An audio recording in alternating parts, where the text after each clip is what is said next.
নমস্কাৰ অকনিহত মই তোমালোকৰ চিন্ময়ী বাইদেউ আজি আকৌ তোমালোকলৈ লৈ আহিছো তোমালোকৰ আমাৰ চৌপাশৰ পৰিৱেশ ইয়াৰে আজি আমি চতুৰ্থটি অধ্যায়ৰ 12 নম্বৰ পাঠ যাতায়াত আৰু যোগাযোগৰ তৃতীয়টি অংশ আলোচনা কৰিম এতিয়া এই তৃতীয়টি অংশলৈ যোৱাৰ আগতে আমি ইয়াৰ আগৰ অংশকেইটিত কিনো শিকিছিলো অকণমান মনত পেলাও আহা আমি যাতায়াত ব্যৱস্থাৰ বিষয়ে শিকিছিলো এঠাইৰ পৰা আন এঠাইলৈ যোৱা এই ব্যৱস্থাটোৱে হৈছে যাতায়াত ব্যৱস্থা ইয়াৰ লগতে আমি কিছুমান যান-বাহনৰ বিষয়ে শিকিছিলো আফ্ৰিন শেৱালি আৰু নয়নে বিভিন্ন ধৰণৰ যান-বাহনৰ বিষয়ে কৈছিল ৰেলগাড়ী অটো ৰিক্সা মটৰ গাড়ী উৰাজাহাজ লগতে নাওৰ বিষয়ে আমি জানিছিলো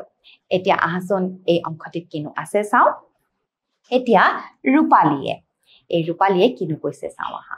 যে যোৱাবাৰ ৰাস উৎসৱৰ সময়ত মা দেউতাৰ সৈতে মই মাজুলীত থকা পেহীৰ ঘৰলৈ গৈছিলো এতিয়া চোৱাচোন ৰূপালী যোৱা বছৰ মা দেউতাৰ লগত ৰাস উৎসৱ চাবলৈ গৈছিল কলৈ গৈছিল মাজুলীলৈ গৈছিল কেনেদৰে গৈছিল চাওচোন আহা প্ৰথমতে তিনিচুকীয়াৰ পৰা যোৰহাটলৈ আমি বাছেৰে যাত্ৰা কৰিছিলো এতিয়া চোৱাচোন এয়া এখন বাছ দেখা পাইছা নহয় এতিয়া এনেদৰে আমি বাছসমূহ ৰাস্তাত আমি দেখা পাই থাকো নহয়নে বাৰু এতিয়া তাই প্ৰথমতে তিনিচুকীয়াৰ পৰা যোৰহাটলৈ এই বাছেৰে যাত্ৰা কৰিল তাৰ পাছত তাই চাওচোন আহা পাছত যোৰহাটৰ নিমাতী ঘাটৰ পৰা ফেৰীৰে মাজুলী পাইছিলগৈ এয়া চোৱা এইখন ফেৰীখন নাৱতকৈ ডাঙৰ হয় আৰু ইয়াত বহুতো মানুহ একেলগে যাব পাৰে আৰু ইয়াত লগতে এই চোৱাচোন কিছুমান সৰু সৰু যান-বাহনো লৈ যাব পাৰে এনেদৰে এই ফেৰীবোৰ ডাঙৰ নদীত চলে এতিয়া তাই এই ফেৰীৰে নিমাতী ঘাটৰ পৰা মাজুলী পাইছিলগৈ এতিয়া ইয়াৰ পিছত লিজাই কি কৈছে চাও আহা এয়া হৈছে লিজাই কৈছে যে আমাৰ ঘৰলৈ এজন ফেৰীৱালাই চাইকেলেৰে বয় বস্তু বেচিবলৈ প্ৰায় আহে এতিয়া চোৱাচোন এইজন হৈছে ফেৰীৱালা আৰু তেওঁ বিভিন্ন ধৰণৰ বয় বস্তু লৈ আহে আৰু কেনেদৰে আহে এয়া চোৱা চাইকেলত আহে এতিয়া তাই কৈছে যে মায়ে তেওঁৰ পৰা কিবা কিবি বস্তু কিনে এতিয়া চোৱাচোন এই মাকে ফেৰীৱালাৰ পৰা কিবা কিবি বস্তু কিনিব ধৰিছে নহয়নে বাৰু আমাৰ জোচেফ খুৰায়ো সদায় চাইকেলেৰে স্কুললৈ অহা যোৱা কৰে তাই আকৌ জোচেফ খুৰাৰ কথাও কৈছে আৰু এই জোচেফ খুৰায়ে চাইকেলেৰে স্কুললৈ অহা যোৱা কৰে এতিয়া চাওচোন আহা এই নয়নে কিনো কৈছে নয়নে কৈছে যে মই যোৱা বছৰ জেঠাই ঘৰলৈ বাছেৰে গৈছিলো বাছ আস্থানৰ পৰা জেঠাইৰ ঘৰলৈ আমি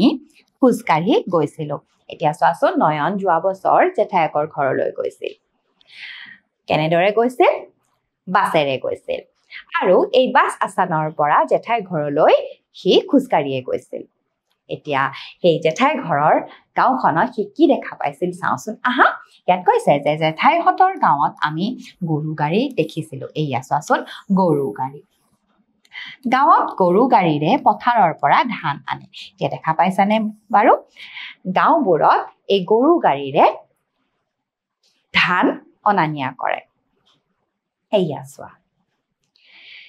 এতিয়া নয়নে গৰু গাড়ী দেখা পালে ইয়াৰ পিছত তোমালোকলৈ লিখিবলৈ দিছে এতিয়া ইয়াত কৈছে যে লিখো যে তোমাৰ ঘৰৰ পৰা তলত দিয়া ঠাইবোৰলৈ যাবলৈ কি ধৰণৰ যান-বাহন ব্যৱহাৰ কৰিবা লিখা বিদ্যালয় নৈৰ সিপাৰ নতুন দিল্লী এতিয়া তোমালোকে চিন্তা কৰাচোন বাৰু তোমালোকে এই ঠাইসমূহলৈ কেনেদৰে যাবা বাৰু আৰু সেই বিষয়ে তোমালোকে ইয়াত লিখিব লাগে এতিয়া চোৱাচোন বিদ্যালয়লৈ তোমালোকে কেনেদৰে যাবা যদি বিদ্যালয়খন তোমালোকৰ একেবাৰে ঘৰৰ ওচৰত হয় তেতিয়া তোমালোকে কেনেদৰে যাবা খোজকাঢ়ি যাবা নহয়নে বাৰু বা তোমালোকে চাইকেলেৰে যাবা নতুবা তোমালোকে মটৰ গাড়ীৰে যাবা নহয়নে বাৰু যদি বিদ্যালয়খন ঘৰৰ পৰা অলপ দূৰত হয় তেতিয়া কেনেদৰে যাবা বিভিন্ন ধৰণৰ যান-বাহন ব্যৱহাৰ কৰিবা বাছ মটৰ গাড়ী চাইকেল অটো ৰিক্সা নহয়নে বাৰু এতিয়া নৈ সিপাৰলৈ কেনেদৰে যাব পাৰিবা বাৰু নৈ সিপাৰলৈ যাবলৈ আমাক কি লাগিব নাও লাগিব নহয়নে বাৰু নাও পানীত চলে এতিয়া নতুন দিল্লীলৈ কেনেদৰে যাব পাৰি বাৰু চিন্তা কৰিছানে নতুন দিল্লীলৈ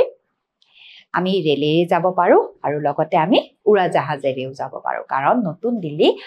আমাৰ ঘৰৰ পৰা বহুত দূৰত আছে নহয়নে বাৰু গতিকে নতুন দিল্লীলৈ আমি গাড়ীৰে বা চাইকেলেৰে যাব নোৱাৰো নহয়নে বাৰু ইয়াৰ পিছলৈ যাওঁচোন আহা কিছুমান প্ৰশ্নৰ উত্তৰ কৰো ইয়াত সুধিছে যে তিনিচুকীয়াৰ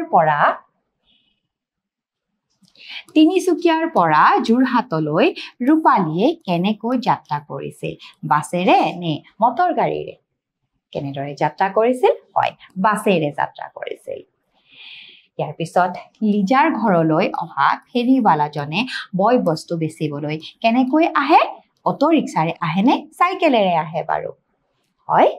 চাইকেলেৰে আহে নহয়নে বাৰু গতিকে মৰমৰ অকণিহঁত আজি আকৌ আমি বিভিন্ন যান বাহনৰ বিষয়ে